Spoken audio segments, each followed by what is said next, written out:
안녕하세요. 한 주간 잘 지내셨나요? 별일 없으셨고요.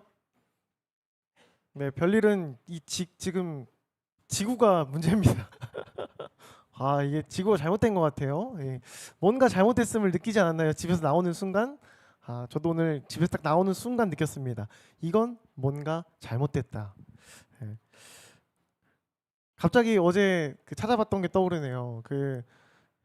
여러분 에어컨을 만든 사람이 누군지 아십니까? 에어컨을 만든 사람이 에어컨이에요? 예? 캐리어. 오, 맞아, 캐리어. 똑똑한데? 네, 캐리어입니다. 캐리어 만든 그 회사 나무위키 거기 들어가 보면 그렇게 적혀 있더라고요. 그 전 세계에 있는 열사병 그 비율을 그 캐리어라는 회사가 확 줄였다. 그러면서 그 아래에 어찌 보면 인류의 구원자가 아닐까라고 적혀 있더라고요. 참 재밌지 않습니까? 근데 지금 생각해 보면 아 에어컨 없는 삶은 상상할 수가 없는데 오늘 참 이렇게 귀여운 손님도 한 명 와 있네요. 네, 청년이에요? 청년 아니에요? 귀엽게 크라운 산도까지 들고 이렇게 있는데, 오늘 웃는 표정으로 설교할 수 있을 것 같습니다. 듣다가 혹시 지루하면은 지루해도 앉아 있어야 돼, 알겠죠? 지루하다고 나가면 안 돼요. 그럼 강사님 마음이 상하니까, 알겠죠? 음. 오늘 말씀 한번 살펴보도록 하겠습니다. 오늘 살펴볼 말씀은 누가복음 5장 4절에서 11절 말씀입니다. 지금 냉방을 최대로 가동해 놓은 지가 얼마 안 됐거든요. 곧 좀 시원해지지 않을까 싶습니다. 말씀 띄워주시겠어요? 뾰로롱 뾰로롱. 오케이, 좋아요. 제가 마법을 부렸습니다. 강사님 마법도 부릴 수 있어요. 멋있죠? 함께 함께 읽도록 하겠습니다. 제가 먼저 읽고 여러분이 읽는 교독하도록 하겠습니다. 하나님의 말씀입니다. 말씀을 마치심에 시몬에게 이르시되 깊은 데로 가서 그물을 내려 고기를 잡으라.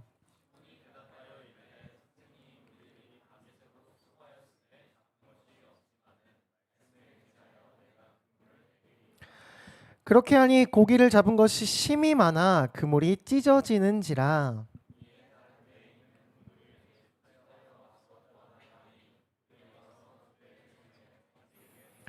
시몬 베드로가 이를 보고 예수의 무릎 아래 엎드려 이르되 주여 나를 떠나소서 나는 죄인이로소이다 하니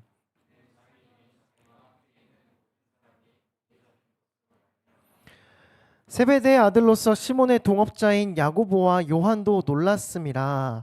예수께서 시몬에게 이르시되 무서워하지 말라 이후로는 내가 사람을 취하리라 하시니. 함께 읽겠습니다. 그들이 배를 육지에 대고 모든 것을 버려두고 예수를 따르니라. 아멘. 오늘 말씀 제목은 베드로 사람 낚는 어부입니다. 네, 사람 낚는 어부. 우리가 이렇게 제 세대 때, 저의 세대 때 친구들에게 이렇게 장난을 하거나 이렇게 뭔가 함정을 파요. 그리고 갖다 함정에 걸려들면 저를 딱 보고 있으면 제가 이러고 있는 거죠. 대열을 낚았다고. 그리고 짤도 있었거든요. 마음의 소리였나? 어디 웹툰에 나오는 짤이 있었어요. 낚시를 하고 있는데 그 끝에 사람이 매달려가지고 이렇게 딸려 나오고 있는 그 짤을 찾아볼 걸이라는 생각이 지금 막 막심하게 드는데, 네, 그런 사람을 진짜로 막 물고기 찌 던져가지고 사람이 낚이는 그런 어부를 말하는 게 아니라 베드로가 어떻게 사람이 달라지게 되었는지에 대해서 오늘 한번 살펴보도록 하겠습니다. 여러분 혹시 밤 새워본 적 있으신 분 계십니까? 밤 새워본 적 있는 사람? 네, 다시 묻겠습니다. 밤 새워본 적 없는 사람? 이야, 예상했어요. 이 앞에서 손을 대차게 들어줄 거라고 기대하고 있었습니다. 네, 아마 네, 여러분 밤새는데 게임 하거나 노느라 밤샌 거 말고 내가 진짜 해야 될 일이 너무 많아서 내가 지금 과제나 시험 준비 뭐 이런 거 너무 할 게 많아가지고 밤새 본 적 있으신 분 계십니까? 혹시 내가 어제도 밤을 새고 왔다 하는 분 계십니까? 네, 뒤에서 그 한 명이 이렇게 들고 있다가 어제도 밤샜어요 하니까 갑자기 이렇게 손을 내렸습니다. 네. 아마 다들 밤샌 경험들은 한 번쯤 있으시지 않을까 싶습니다. 그게 너무 익숙한 사람도 있을 거고요. 그게 게임하느라 밤샌 게 아니기를 바랍니다. 시험 기간에 도서관에서 밤을 새우기도 하고 당장 제출해야 되는 프로젝트 아니면 자기소개서 때문에 모니터를 바라보며 거북목 상태로 이렇게 밤을 새고 있는 분들이 아마 많이 있을 거라고 생각합니다. 저는 어렸을 때부터 밤을 못 샜거든요. 저는 제가 대학 가서도 밤을 새본 적이 없어요. 전 무조건 3시나 4시쯤에는 그냥 지쳐 쓰러져서 잠들었었거든요.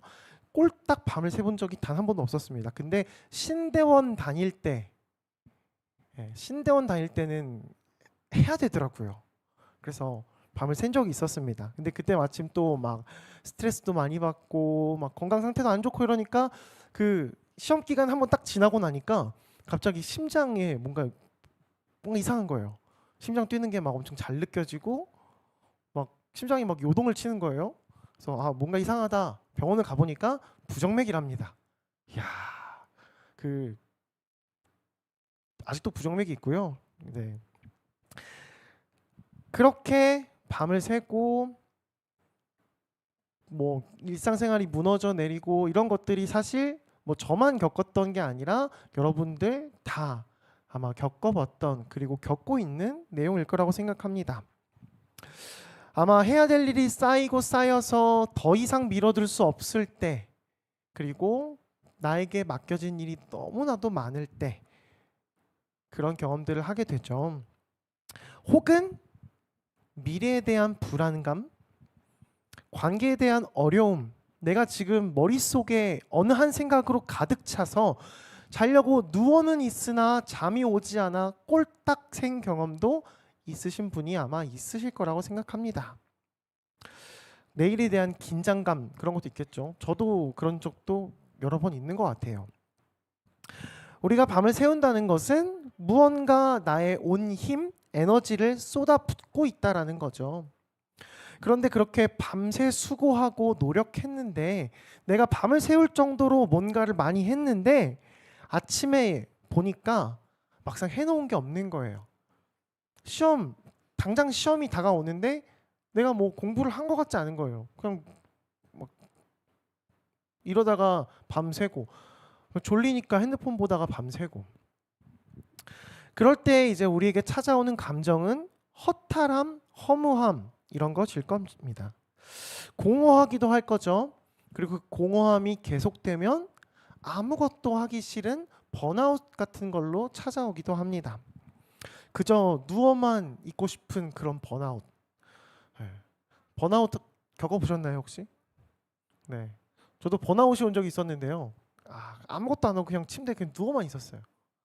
멍하니 아마 몇 시간을. 그러다가 배고파서 일어나서 밥 먹고 다시 눕고. 완벽한 삶이죠. 네, 살이 찌기 최적의 환경. 남들보다 뒤처지지 않고 싶어서 내가 내 일을 정말 노력하면서 열심히 하고 싶어가지고 치열하게 살아왔는데 뭐 내가 이뤄놓은 그런 결과는 보이지도 않고요. 통장을 봤는데 없어요. 텅텅 비었어요. 그리고 내가 지금 노력하고 있는 것들의 문은 굳게 닫혀 있는 것처럼 느껴집니다. 내일이 보이지 않는 상황이죠. 그럴 때 깊은 좌절을 경험하기도 합니다. 우리가 아까 읽었던 그 본문 누가복음 5장에도 똑같이 밤을 새우고 나서 깊은 허탈감에 빠져 있는 한 사람이 나오게 됩니다. 네, 엄마가 온 것 같은데? 엄마가 찾으러 온 것 같은데? 엄마가 찾으러 온 것 같아. 엄마가 와서 나간 거니까 제 설교가 지루해서 나간 건 아니겠죠? 안녕. 저 마음의 안도감을 좀 이렇게 얻기 시작했습니다. 애가 몸을 막 베베 꼬고 막 온몸 비틀기를 하고 있어가지고 마음이 살짝 불안했거든요. 네, 조금 변하셨습니다. 바로 그 인물이 누구냐면 베드로입니다. 밤을 꼴딱 세웠는데 아무것도 얻지 못하고 허탈감에 빠져 있는 사람 베드로. 우리가 한 5주 동안 이제 베드로에 대해서 살펴볼 건데요. 베드로 너무 유명하잖아요. 혹시 내가 베드로 교회 다니면서 베드로라는 이름을 들어본 적이 없다. 한 명도 없는 것 같네요. 그렇다면 여러분 모두 다 설교 들을 준비가 되었습니다. 이미 예습 철저하게 하셨네요. 베드로는 어부였어요. 어부가 뭐 한 사람이죠? 물고기를 낚는 사람이었습니다. 그 갈릴리 호수, 성경에는 갈릴리 바다라고 말하기도 하는데요. 갈릴리 호수입니다. 호수에서 물고기를 낚는 그런 어부였어요. 그것도 내가 일생 동안 물고기를 낚아온 베테랑 어부였습니다. 뭐 분명 잘 알았겠죠. 고기가 어디에 있는지, 언제 어디 포인트로 가서 그물을 던지면 물고기가 낚이는지 너무나도 잘 알고 있을 만한 사람이었습니다. 그런데 그날 밤은 뭔가 달랐어요. 내가 잘 아는 포인트, 내가 물고기를 수없이 많이 낚아봤던 그곳에 가서 그물을 던졌어요. 심지어 한 번, 두 번 던진 것도 아니고 밤새 그물을 던졌습니다. 그런데 단 한 마리의 고기도 잡히지 않았어요. 텅 비어버린 그물만 계속해서 건져 올린 겁니다. 2절을 보면 어부들이 배에서 나와서 그물을 씻고 있었다라고 해요. 그물을 씻는다는 게 뭐냐면 오늘 나의 어업은 끝이야. 난 더 이상 물고기를 낚지 않을 거야. 그물을 던지지 않을 거야. 라는 정리의 표현입니다. 그 기분이 어땠을까요? 아무것도 낚지 못하고 그물을 정리하고 있는 그 어부들의 마음. 당장 먹을 것을 낚아, 그리고 그 물고기를 낚아서 팔아야 내가 오늘 집에 갈 때 오늘 나 이렇게 돈 벌어왔어, 오늘 나 낚은 게 많아 라고 할 수 있는데 가족들에게 자랑할 것도 없고 내 스스로의 자존감도 무너지고 있는 그런 상황. 그런 상황을 베드로가 겪고 있는 겁니다. 여러분도 어찌 보면 이런 빈 그물을 씻고 있는 삶을 살고 있는 분들 계시지 않나요? 내가 지금 당장 누군가에게 보여줄 만한, 내가 이만한 것을 이뤘어, 내가 지금 이거를 해냈어 라고 보여줄 만한 것이 없는 상황, 허무함에 빠져 있는 그런 상황. 내 경험과 내 지식과 내 열정을 다 동원해 봤는데 뭐 딱히 보여지는 결과가 없는 거예요. 열매도 없고. 그런 상태에서 집으로 가며 피곤하고 지친 마음, 걱정이 가득한 상태로 주저앉아 있는 그 실패의 자리가 바로 오늘 베드로가 보여주고 있는 자리입니다. 그런데 우리가 여기서 주목해봐야 할 한 가지 포인트가 있어요. 그 신앙생활 가운데에 일어나는 역사들, 하나님이 일하시기 시작하는, 예수님이 찾아와서 일하시기 시작하는 그 일들의 대부분의 일들은 바로 그 실패의 현장에서 우리를 일으켜 주심과 함께 일어난다는 것입니다. 밤새 수고했지만 아무것도 먹지 못했던 베드로의 텅 빈 배, 그 실패와 좌절의 공간에 바로 예수님이 찾아오셨어요. 수많은 무리가 예수님의 말을 듣기 위해서, 예수님이 해주시는 하나님의 말씀을 듣기 위해서 그 자리에 몰려 들어왔습니다. 근데 예수님께서는 굳이 그 배, 두 척 중에 하나 시몬 베드로의 배에 오르셨어요. 그리고 배를 육지에서 조금 띄워서 많은 사람들이 볼 수 있도록 하신 후에 설교하기 시작하십니다. 근데 베드로의 시선에서 한번 생각을 해봐요. 몸이 무겁습니다. 지금 얻은 것도 아무것도 없어요. 속이 엄청 상했을 거예요. 내가 지금 내 경험으로 밤새 수고했는데 아무것도 얻은 게 없으니까 자존심도 상하죠. 속도 상하죠. 뭐 되는 게 아무것도 없는 상황. 그물을 빨리 정리하고 씻어가지고 집에 가서 쉬고 싶은데 처음 보는 한 선생님이 와가지고 랍비, 그 당시에 랍비라는 사람들이 이제 말씀을 가르치는 선생님이었단 말이에요. 랍비가 오더니 내 배에 올라타요. 그리고는 말을 막 시작해요. 그리고 나서 배를 띄워달라 그래요. 자기 배를 그냥 놓고 갈 수는 없으니까 아마 구석이든 뭐 어디든 뭐 앉아가지고 밤새 수고했잖아요. 여러분 밤샌 다음에 낮 시간이 되었습니다. 경험상 어떤 상태죠? 네, 그냥 한 마리의 좀비가 되어 있는 거잖아요. 네, 그 꾸벅꾸벅 졸면서 이렇게 눈은 뜨고 있는데 내가 지금 어디에 있는지, 내가 지금 무엇을 하는지 알 수 없을 상황. 네. 그 최근에 제자 훈련 종강을 했거든요. 근데 제자 훈련 이제 토요일 날 해요.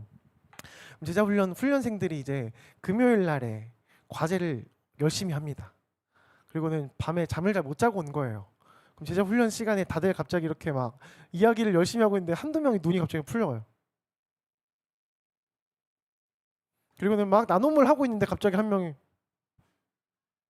이렇게 됩니다. 그럼 같이 이야기를 하다가 야 갑자기 박수를 한번 쳐볼까요? 이게 박수를 막 치면 갑자기 그 졸던 사람이 뭐 이러면서 일어납니다. 네, 그 상태가 마치 베드로 왜 다른 사람 가르치죠? 제가 누구라고 말하지도 않았는데 왜? 네, 네, 그 상태가 마치 베드로의 상태랑 크게 다르지 않았을 거란 말이에요. 속으로 아마 불평했을 수도 있었습니다. 아, 오늘 진짜 나에게 되는 일이 하나도 없네. 물고기도 안 잡혀. 다음 날이 됐는데 내가 바로 집으로 가지도 못해. 아, 진짜 오늘 나에게 왜 이러는 거야? 예수님께서는 베드로의 그 일상적인 공간, 실패의 냄새가 짙게 배어 있는 그 배 위에서 말씀을 하기 시작하셨습니다. 예수님께서 그 실패 가운데로 들어오신 거죠. 하나님이 우리를 부르시는, 하나님이 우리를 찾아오시는 방식도 비슷합니다. 아마 이 중에 하나님을 만나신 분들, 하나님을 정말 깊게 만나신 분들의 경험 중에 전부는 아닐 수도 있어요. 일반화할 수는 없으니까. 근데 많은 분들이 아마 정말 힘들고 지치고 어려울 때, 내가 더 이상 할 수 있는 것이 없다고 느낄 때 하나님의 임재, 하나님이 날 만나주시는 걸 아마 크게 경험하신 분들이 있지 않을까 싶습니다. 제가 이 설교를 준비하면서 한 가지 생각이 들었거든요. 제가 이 본문이 낯이 익은 거예요. 너무 낯이 익었어요. 왜일까 생각을 해보니까 이번 겨울 수련회 주제가 우리 그 지난 겨울 수련회 때 내려놓음 채워짐이었거든요. 일청 여러분, 네, 기억하시나요? 네, 기억하시죠? 그때 제가 설교를 할 때 그 우리가 그 베드로의 빈 배처럼 비워져야 채워질 수 있다라고 설교를 했었습니다. 같은 본문인 거예요. 네, 그렇다고 제가 설교를 재탕하진 않았고요. 네, 네, 네, 설교문 원고 다시 썼습니다. 네, 아 제가 뭐 하고 싶은 이야기에 있어서 이야기를 꺼냈는데 까먹었네요. 큰일 났어요. 어떡하죠? 내가 하고 싶은 이야기가 뭐였을까? 아, 제가 실패한 이야기를 하기 위해서였네요. 그때 제가 또 그 가장 제가 하나님을 어떻게 만나게 됐는지, 제가 가장 실패했던 때가 언제인지에 대해서도 이야기했었습니다. 짧게 이야기를 하면 제가 하나님 만났던 때는 아주 자존감도 바닥이 되어 있고 누구도 나를 사랑하지 않는 것 같다라는 생각이 들 때였거든요. 때는 영국이었습니다. 네, 영국에서 제가 정말 좋아하는 한 그 자매님이 있었어요. 그 자매님이 너무 좋은 거예요. 그래서 그 자매님이 심지어 뭐 같은 기숙사 생활을 하고 있는데도 그 자매님이랑 뭐 카톡을 그냥 개인적으로 주고받는데 답장이 안 오면은 아, 얘가 날 싫어하나? 내가 귀찮나? 이런 생각이 들어가지고 혼자 막 꽁해가지고 막 방에 막 있는 그런 아주 찌질한 삶을 살고 있었습니다. 네, 근데 이제 그 자매에게 고백을 했었거든요. 근데 고백을 했는데 그 자매가 이러는 거예요. 아, 너는 참 좋은 친구야. 아, 나는 좋은 친구 이상은 아닌 것 같아 라고 이야기를 하는 거예요. 네, 좌절감이 찾아왔습니다. 자존감이 바닥이었잖아요. 아, 난 진짜 누구도 날 사랑할 수 있는 사람이 없구나 라는 그 깊은 좌절감, 허무함, 그 진짜 너무 할 게 없어가지고 그냥 멍하니 하늘만 바라보면서 이러고 한 몇 시간을 있었어요. 네, 하나님께서 그때 찾아오셨어요. 그때 그냥 갑자기 큐티를 해야겠다는 생각이 막 드는 거예요. 가지고 큐티를 하러 내려갔어요. 큐티책을 들고 그 빈 곳으로 가서 막 큐티책을 하는데 그 말씀이 그거였습니다. 그 마귀는, 사탄은 우리의 육체는 허물 수 있지만 우리의 영혼은 건드리지 못한다. 그러면 네가 진짜 무서워해야 될 사람이 누구인가? 라는 것을 이야기해 주는 본문이었습니다. 마태복음 10장 28절이었던 걸로 기억하거든요. 그 이야기를 듣는데 영혼까지도 멸할 수 있는 분이 하나님이신데 그 하나님이 나를 사랑하신다면 내가 이 자매한테 차였다고 해서 내가 이렇게 좌절하고 있을 필요가 있나? 내가 하나님에게 사랑받는 사람인데? 라고 그 진리를 깨닫게 되는 순간 하나님이 저를 만나 주셔서 제 자존감이 갑자기 진짜 180도 바뀌어가지고 뿜뿜뿜 하고 뭐 슈퍼마리오가 그 버섯 먹은 것처럼 자라났고요. 네, 그 다음부터는 그 자매에게 목을 매지 않게 되었습니다. 네, 그렇게 지내게 됐고요. 네, 결과만 이야기하면 그 저를 찾던 자매가 지금 2층에 제 아들이랑 같이 있습니다.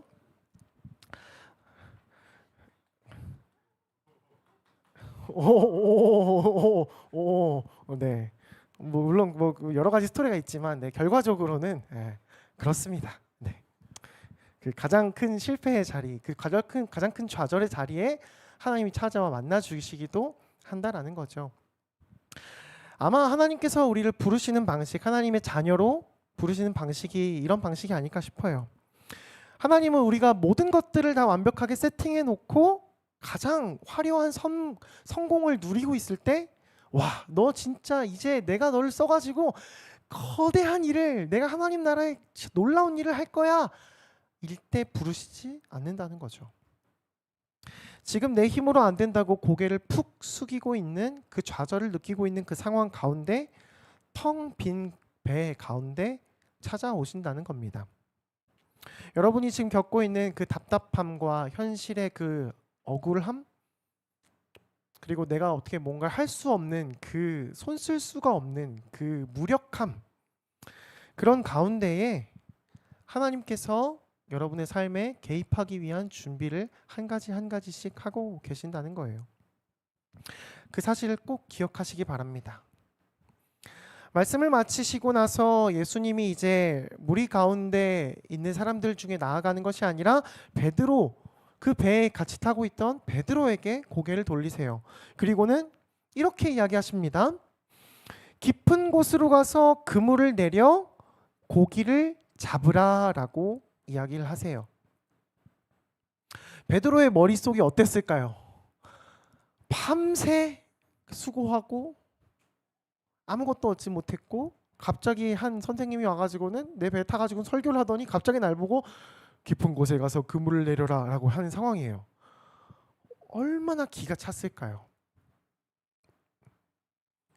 당신이 뭘 아는데? 당신 나보다 이 호수에 대해서 잘 알아? 당신 나보다 이 물고기에 대해서 잘 알아? 내가 평생 어부로 살아왔는데 당신이 과연 잘 알아? 이런 생각이 들지 않았을까요? 갈릴리 호수는 밤에는 얕은 곳으로 고기들이 몰려들고 낮에는 햇빛을 피해서 깊은 곳으로 숨는 특성이 있어요. 깊은 곳에는 그물이 바닥까지 닿지 않습니다. 그래서 고기를 잡기가 어려워요. 그래서 거기서 어업을 하고 있는 어부라면 당연히 알고 있었을 거예요. 깊은 곳으로 그물을 내리기도 쉽지 않고 그때 그물을 내린다고 해서 잡히지가 않을 것이라는 것. 아직 해가 다 뜨지도 않은 이른 아침인데 과연 깊은 곳으로 내린다고 해서 물고기가 잡힐까? 심지어 아마 이야기를 들었겠죠. 이 선생님이 누군지. 너무 유명했으니까 그 당시에 많은 사람들이 따랐고, 근데 그 선생님에 대한 소문을 들어보니까 물고기에 대해서 알만한 사람이 아니에요. 목수 출신이래요. 목수 출신이 뭘 알아? 상식 밖의 일이지 않습니까? 그런데 베드로가 하는 그 말이 참 놀랍습니다. 자신의 경험, 자신이 가지고 있는 상식, 내 피곤함, 이 모든 상황들을 다 거부할 만한 충분한 명분이 됐음에도 이렇게 이야기를 해요. 선생님, 제가 이 호수 바닥까지 다 아는데 그리고 제가 밤새워 수고해 봤는데 그럼에도 불구하고 말씀에 의지하여서 내가 그물을 내리리다라고 이야기를 합니다. 이 짧은 고백 안에서 신앙의 한 첫 발걸음이 시작이 되는 거예요. 지금 내 경험이나 내 지식, 내 상황으로는 전혀 납득이 되지 않는데 내가 지금 지치고 실패해서 아무것도 기댈 수가 없는데 말씀에 의지해서 선생님이 말하는 그 말씀에 의지해서 내가 한 번만 더 그물을 내려보겠습니다 라는 한 발을 그냥 내디딘 거예요. 여기서 알려주는 순종이 무엇입니까? 순종은 내가 이해되고 내가 납득이 돼서 할만해서 순종하는 게 아니라는 거예요. 순종은 내 지성보다 내 경험, 내 상식보다 크신 하나님의 주권을 인정하고 그것을 따르는 행위인 것입니다. 우리가 살다 보면 끝없이 상식과 통계를 막 들이밀거든요. 너 지금 그 정도로는 네가 어떻게 발 뻗고 잘 수 있어? 너 그 성적에 잠이 와? 너 그 스펙에 잠이 와? 너 그 월급에 잠이 와? 이런 말들. 교회에서 봉사할 시간이 어딨어? 남들 하는 대로 열심히 일해야 네가 성공할 수 있지. 그런데 하나님께서 쓰시는 사람은 상식이 아니라 밖에서 들려오는 나에게 주시는 그 말씀을 듣고 순종하는 사람이라는 겁니다. 말씀에 의지해서 베드로가 그물을 던지게 됩니다. 그때 어떤 일이 벌어졌나요? 그물이 찢어질 정도로 많은 물고기가 잡히게 되었습니다. 배가 2대 있다 그랬잖아요. 2대 다 같이 갔죠. 뒤에 보면 동업자인 세베대의 아들들이 나옵니다. 그 사람들과 같이 갔었을 거예요. 2배가 물고기가 가득 차서 가라앉을 정도로 가득 찼다고 합니다. 엄청난 대박이죠. 밤새워 수고했는데 한 마리도 못 잡았다가 배가 가득 찰 정도의 물고기를 잡게 되었습니다. 빈 그물이 하루아침에 만선의 기쁨이 된 거죠. 베드로였다면 어떻게 반응을 했을까요? 와, 예수님 진짜 대박입니다. 우리 동업합시다. 예수님 진짜 어느 포인트인지 잘하시네요. 이게 나중에 몇 년 뒤에 생기는 그 레이더 그 시계인가요? 진짜 예수님과 함께라면 저 부자 살 수 있어요. 우리 5대5로 반띵해가지고 합시다. 그렇게 할 수 있지 않았을까요? 신앙생활하면서 종종 마주하게 되는 모습도 그런 걸 겁니다. 예수님께서 내 빈배를 채워주시는 것을 기대하고 내 학업과 내 취업, 내 겪고 있는 그 상황 가운데 그물이 찢어질 듯이 채워지는 그 기적을 우리가 가끔 기도하잖아요. 가끔이 아니죠. 사실 정말 자주 기도하잖아요. 우리 기도하는 내용의 대부분이 사실 하나님께서 역사해 주셔서 내 인생이 한번 크게 바뀌었으면 좋겠다 이런 내용들 기도하시지 않나요? 네. 그래서 로또 당첨 기도 안 해보신 분,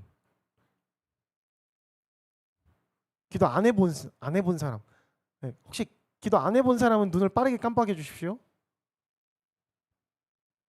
네, 보이지 않습니다.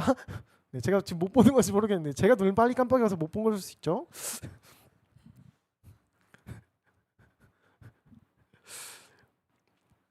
근데 베드로의 모습은 예상을 좀 달리해요.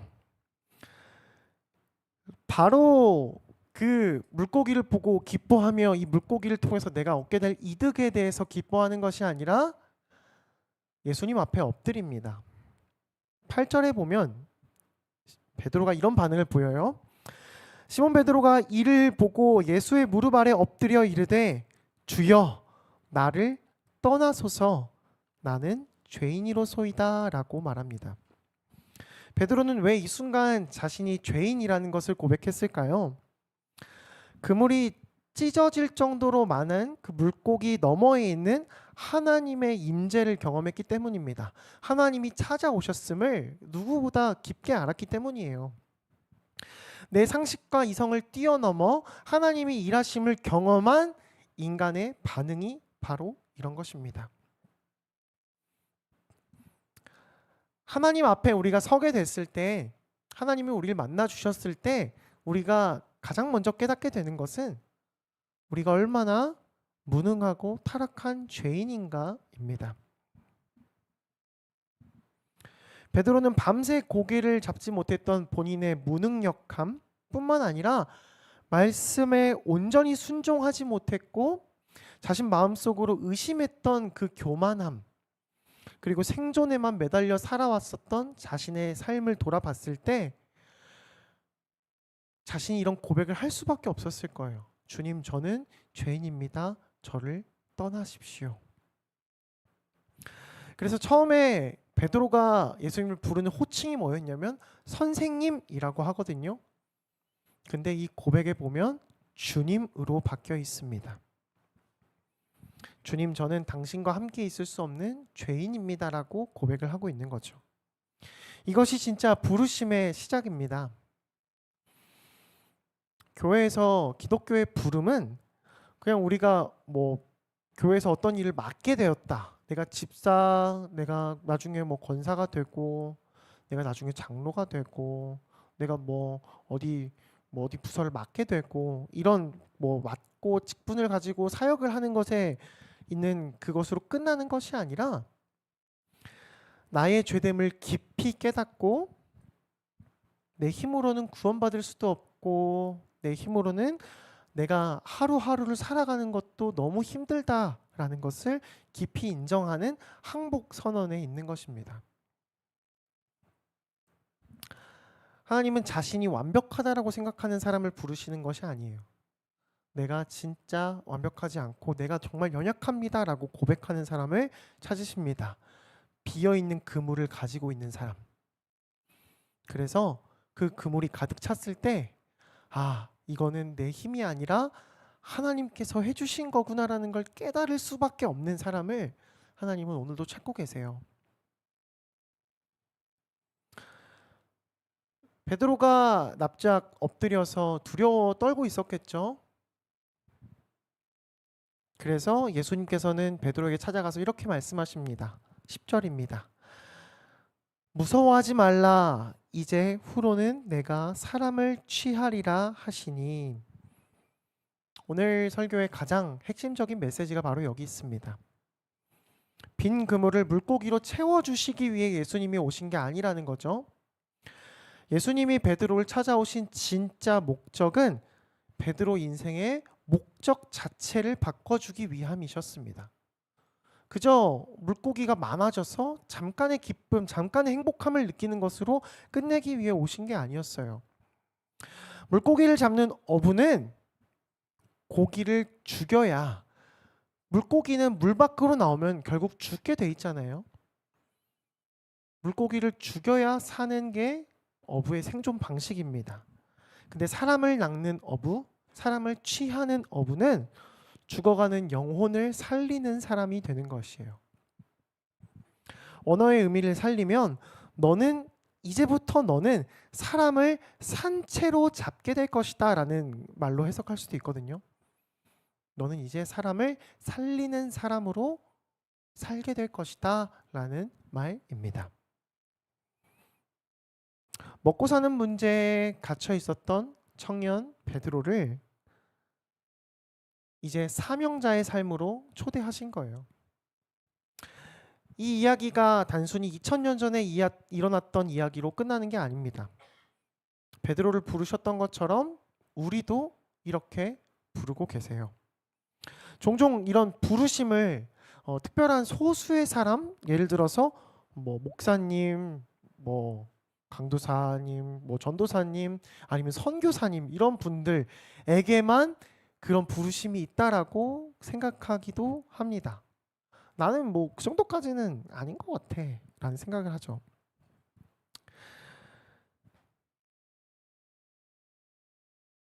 그런데 하나님의 부르심은 목회자로 부르시는 거나 선교사로 부르시는 거나 청년들 한 명 한 명을 사명자로 세우시는 거나 차이가 없다라는 겁니다. 그냥 역할의 차이일 뿐이지 하나님의 부르심은 동일해요. 하나님은 다 동일하게 하나님의 자녀, 예수님의 제자로 부르고 계신다는 겁니다.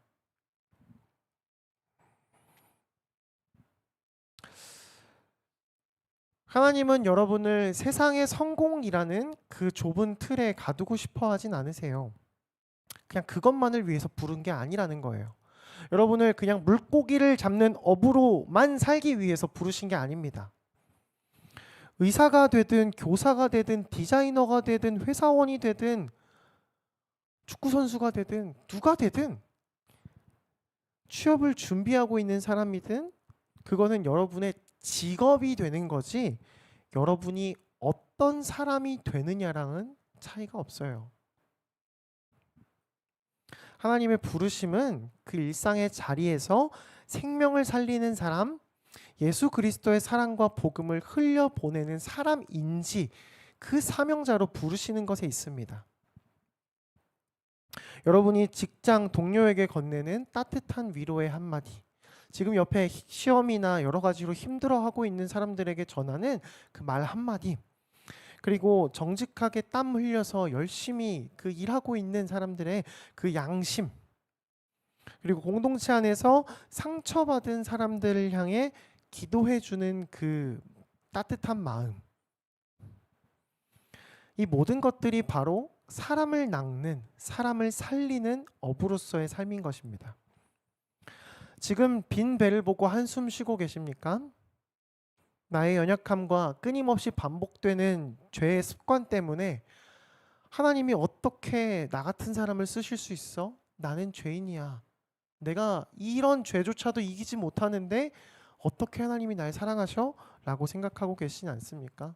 자신을 채찍질하면서 자책하고 계시지 않습니까? 베드로를 보면 베드로가 뛰어난 인품이 있다거나 뭔가 특별한 게 있어서 그를 부르신 게 아닌 겁니다. 실패하고 의심하고 스스로를 죄인이라고 여기면서 엎드린 그 모습 그대로 불러주셨어요. 무서워하지 말라, 실패를 두려워하지 마라, 너의 빈 배를 부끄러워하지 말라, 이렇게 이야기를 해주시는 겁니다. 오늘 이것이 우리 사랑하는 청년부 한 명 한 명에게 주는 하나님의 음성인 줄 믿습니다. 말씀을 이제 맺으려고 합니다. 이 이후에 일어나는 일들은 성경을 보면서 이제 우리가 알게 되겠지만, 우리가 마지막에 읽었던 11절에 베드로와 동료들, 예수님이 이제부터는 네가 사람을 취하리라라는 그 말에 그들이 배를 육지에 대고 모든 것을 버려두고 예수를 따르니라라고 적혀 있습니다. 그들에게 가장 소중했던 것이 아니었을까요? 배와 그물. 그것이 없으면은 자신이 평생 동안 살아왔던 어부로서의 삶이 사라지는 거고요. 더 이상 가족을 먹여 살릴 수 있는 수단이 사라지는 거고 내 정체성이 사라지는 겁니다. 근데 그것을 버리고 예수님을 따라갑니다. 심지어 방금 잡았던 그 엄청난 양의 물고기도 버리고 따라갑니다. 왜 그랬을까요? 내 삶을 참되게 채워주는 것이 이 물고기들이 아니라 바로 나를 부르신 예수님이라는 것들을, 예수님이시라는 것을 인정했기 때문일 것입니다. 그것을 확신했으니까 자신이 가지고 있던 것들 모두를 버리고 예수님을 따랐겠죠. 사랑하는 청년 여러분, 하나님께서 사용하시는 사람은 특별한 능력을 가진 영웅, 뭔가 다른 게 있어서 막 진짜 비범하다 싶은 그런 사람을 사용하시는 게 아니에요. 자신의 빈 배를 하나님께 내어드리는 사람, 내 상식을 뛰어넘는 그 말씀을 순종하는 사람, 그리고 자신의 연약함을 고백하면서 하나님께서 알려주시는 그 삶의 목적으로 걸어가는 사람인 것입니다. 우리 모두는 베드로와 같이 하나님의 부르심을 받았습니다. 이번 한 주 여러분이 일상을 살아가게 될 텐데 베드로가 했던 것처럼 밤새 수고하면서 내 열정과 성과 모든 것들을 다해서 물고기를 낚기 위해, 내 눈앞에 있는 것들을 해치우기 위해 노력하는, 그거에만 혈안되어 있는 삶이 아니라 하나님의 시선이 머무는 그 영혼을 살리는 일을 위해서 기도하셨으면 좋겠습니다. 물론 우리가 우리의 일상 가운데 열심히 살아가는 것도 너무 중요하거든요. 근데 목적이 중요합니다. 내가 그냥 물고기를 낚는 어부로 살아갈 것인가, 아니면 사람 낚는, 사람을 살리는 사람으로 살아갈 것인가. 여러분의 일자리 가운데서 어떻게 하면 내가 하나님의 자녀, 예수님의 제자답게 살아갈 수 있을지를 고민하는 한 주가 되었으면 좋겠습니다. 여러분이 내일부터라도, 오늘부터라도 사람 낚는 어부로 살아가길 간절히 소망합니다. 아멘. 우리 함께 찬양하면서 나가길 원하는데요.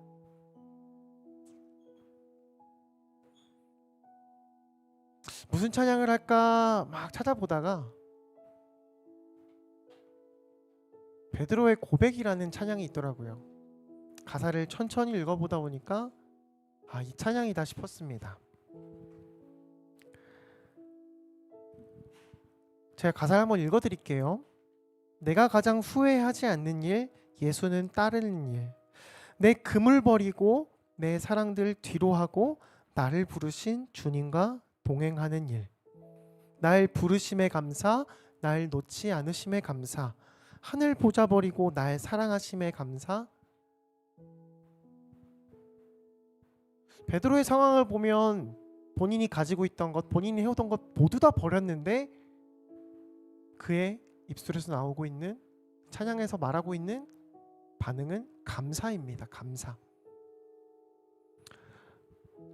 오늘 함께 찬양하면서 나를 불러주셨음에 감사하고, 내가 앞으로는 사람을 낚는 업으로 살아가겠다는 그런 결단을 함께 올려드렸으면 좋겠습니다. 함께 찬양하겠습니다.